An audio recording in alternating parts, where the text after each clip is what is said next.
The rotating coin paradox.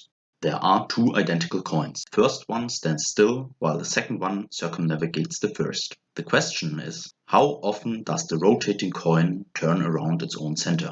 The intuitive answer most people give is, the outer coin rotates once. After all, this problem isn't that complicated, right? The circumference of the two coins is the same, so the rotating coin has to cover this distance exactly once. In the animation, we can see that this is not the case. It rotates twice around its own center. But how can this be? Since the coin is a solid and all points on the circumference of the coin cannot move relative to the center of it, we have to consider the length of the path that the center has to cover. The two radii of the coins add up to double the radius of a single coin. Therefore, the outer coin must cover a distance totaling twice its circumference. This solves the paradox. We can see now that the coin has revolved twice around itself.